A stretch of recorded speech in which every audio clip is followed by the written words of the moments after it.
Hey everyone, welcome back to the channel. Today, I want to dive into a topic that's been buzzing around lately, and no, I'm not talking about the latest TikTok dance challenge or that new coffee trend. I'm talking about something a bit more serious. Bird flu in California. I know, it sounds a little grim, but stick with me because it's really important for all of us to understand what's going on and how it could affect us. So, let's break it down. Bird flu, or avian influenza, is a viral infection that primarily affects birds, but it can also infect humans and other animals. Now, before you start picturing flocks of birds dropping from the sky, let's clarify that not all bird flu strains are dangerous to humans. In fact, many of them are pretty harmless. But there are certain strains, like H5N1 or H7N9, that can be quite severe and even deadly. And that's where the concern comes in, especially with recent reports of outbreaks in various regions, including California. You might be wondering, why California? Well, it's a major hub for agriculture and poultry farming, which means there are a lot of birds in close proximity to each other. This makes it easier for viruses to spread. The state is also home to a diverse range of wildlife, which can act as carriers for the virus. Think about it. Migratory birds flying in from different parts of the world, landing in our wetlands and parks. They're beautiful to watch, but they can also be a vector for disease. Now let's talk about what's actually happening. Over the past few months, there have been confirmed cases of bird flu in California, particularly among domestic poultry.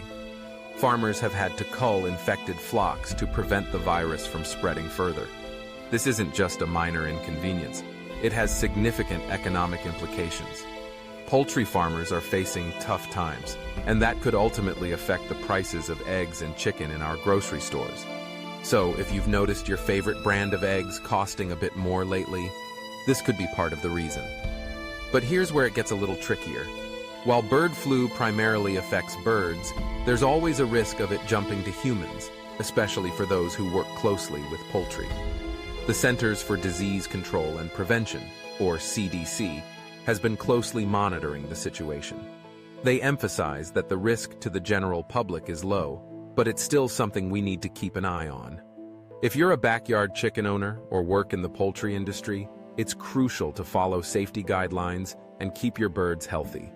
Speaking of backyard chickens, let's talk about how this might impact you if you're one of those people who decided to join the chicken raising trend during the pandemic. You know, the ones who thought, hey, why not have fresh eggs every morning?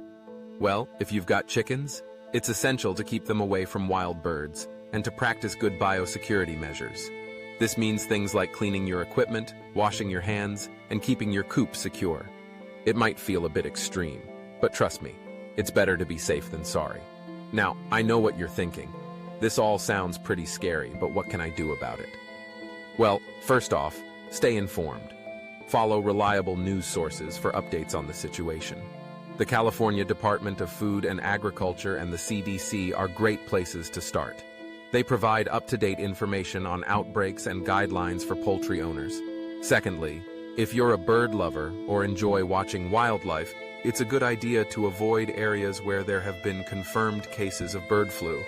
If you see sick or dead birds, it's best to report them to local wildlife authorities instead of trying to handle the situation yourself.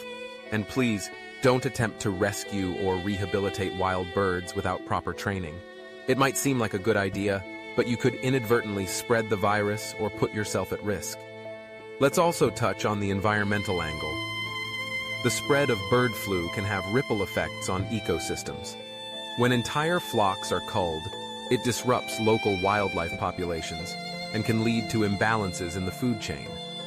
It's a reminder that our actions, whether it's farming practices or how we interact with wildlife, have consequences.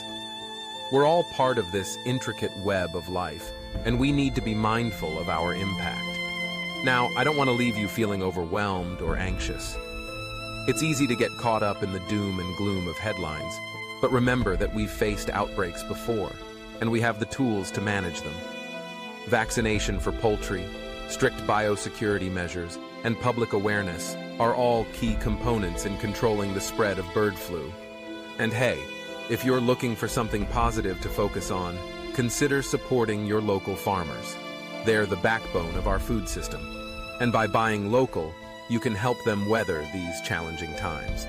Plus, you get fresher produce, and who doesn't love that? In conclusion, bird flu in California is a serious issue, but it's manageable with the right knowledge and precautions. Stay informed, practice good biosecurity if you have birds, and support local agriculture. Together, we can navigate this challenge and come out stronger on the other side. Thanks for tuning in, and as always, let's keep the conversation going in the comments below. What are your thoughts on this? Have you noticed any changes in your local grocery stores? Let's chat.